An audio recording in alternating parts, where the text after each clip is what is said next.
दोस्तों, स्वागत है मेरे यूट्यूब चैनल फिश फार्मिंग पर। बहुत बहुत धन्यवाद करते हैं वीडियो पर भरोसा बना करके वीडियो देखने के लिए, मेरे सीड पर भरोसा बना करके सीड डिमांड करने के लिए। और बहुत मज़ा आता है जब आपसे बात करने का मौका मिल रहा है।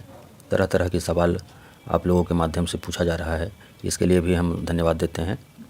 और इसी कड़ी में आज हम एक चर्चा करने का प्रयास करते हैं कि किस तरह से आप मछलियों का अच्छी तरह से ग्रोथ ले पाएंगे, कम समय में कैसे आप सारी मछलियों का एक साइज कर पाएंगे, क्या क्या आपको करना पड़ता है।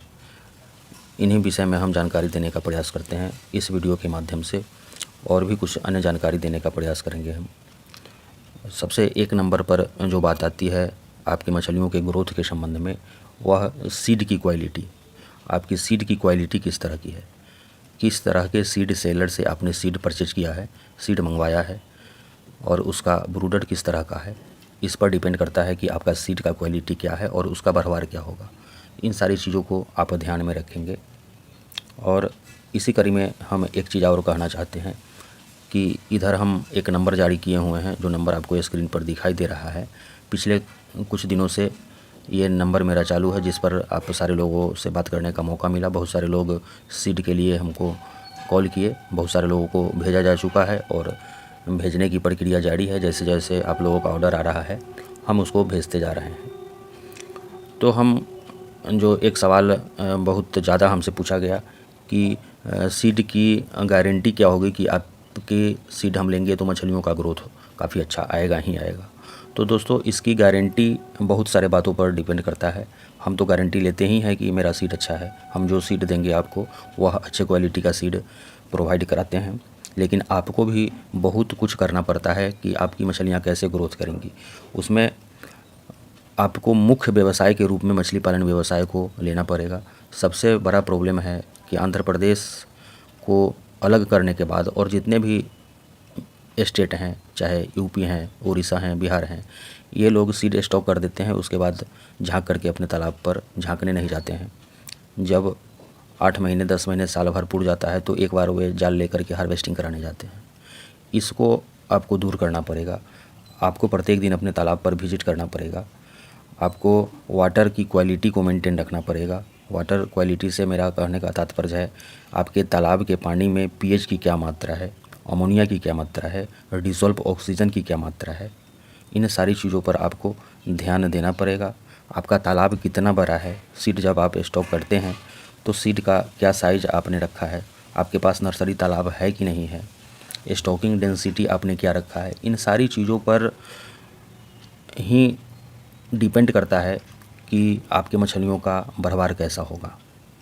समय समय पर आप उसमें चूने का प्रयोग कर रहे हैं कि नहीं कर रहे हैं, प्लैंकटन बनने के लिए अपने तालाब में किस किस चीज़ का आप प्रयोग कर रहे हैं।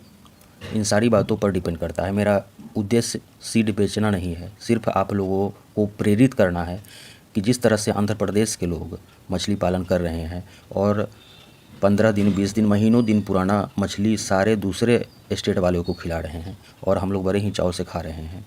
एक एक महीना पीछे का मछली हमारे बाज़ार में उपलब्ध होता है और उसको बड़े ही चाव से 2.5 किलो 3 केजी साइज़ का हम खरीद करके ले जाते हैं, बड़े ही चाव से खाते हैं। हम लोग क्यों उत्पादन नहीं कर सकते हैं इस तरह का।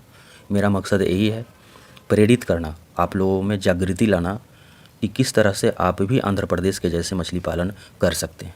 तो उसमें एक और आता है कि आपको ट्रेनिंग लेने की भी सख्त आवश्यकता होती है, जानकारी आपको होना ही चाहिए।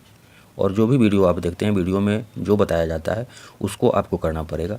सिर्फ वीडियो देख करके 5-7 मिनट का वीडियो होता है, देख लेते हैं, इधर से सुनते हैं, उधर से बातों को निकाल देते हैं और वो क्रियाकलाप आप करते नहीं हैं, या जो आपको ट्रेनिंग में बताया जाता है उसको करना पड़ेगा।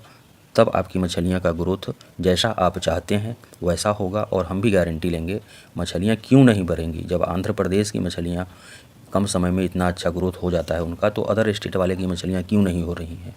यही मेरा उद्देश्य है। अब हम थोड़ी सी जानकारी आपको दे देते हैं कि अगर आप हमको सीड के लिए ऑर्डर करते हैं तो 3 माध्यम से हम इसको भेजते हैं। पहला ट्रेन के माध्यम से, दूसरा फ्लाइट के माध्यम से, तीसरा अपनी गाड़ी से भेजते हैं। ट्रेन के माध्यम से हम वहाँ भेजते हैं जहाँ 24 घंटे से 30 घंटे में ट्रेन पहुँचने वाली होती है। उसमें हम ऑक्सीजन से पैक करके आपके रेलवे जंक्शन पर आपको रिसीव कराते हैं। पेमेंट आपको पहले करना होता है। उसके बाद प्लेन के माध्यम से, जिसमें 30 घंटे से ज़्यादा दूर ट्रेन का सफ़र होता है, वहाँ हम प्लेन के माध्यम से भेजते हैं। और अपनी गाड़ी से भी भेजते हैं। जहाँ बच्चे की संख्या यानी डिमांड, आपका डिमांड 5 लाख बच्चे से ऊपर का होता है, उस पोजीशन में हम अपनी गाड़ी से भेजते हैं। और उस पोजीशन से हम आपसे 70% पैसा पहले डिमांड करते हैं। उसके बाद जब आपको प्रोडक्ट मिल जाता है यानी सीड मिल जाता है, तब आप 30% पेमेंट कर देते हैं। इसी 3 माध्यम से जब आपका ऑर्डर आता है तो हम आपके बच्चों को पहुंचाते हैं, आपके पास तक डिलीवरी देते हैं। पेमेंट तो आपको पहले करना ही पड़ता है, करना ज़रूरी है। बहुत बार कई जगह हमको इस समस्या का सामना करना पड़ा कि लोग 50,000 सीड मंगवा लिए। जब सीड भेजा गया तो वहाँ उन्होंने बोला कि हमको 20,000 सीड चाहिए, बाकी 30,000 सीड हम क्या करेंगे, वापस तो मेरा आएगा नहीं। तो इस तरह का पोजीशन से बचने के लिए पेमेंट आपको पहले करना पड़ता है। उसके बाद ही सीड का हम ऑर्डर आपसे लेते हैं और आपको निश्चित समय पर भेज देते हैं। धन्यवाद। जानकारी अच्छी लगेगी लाइक करेंगे। चैनल पर अगर नए होंगे तो फिश फार्मिंग चैनल को आप सब्सक्राइब कर लेंगे। सीड की आवश्यकता होगी तो जो नंबर दिखाई दे रहा है उस पर कॉल करके आप सीड मुझसे मंगवा सकते हैं। बहुत बहुत धन्यवाद।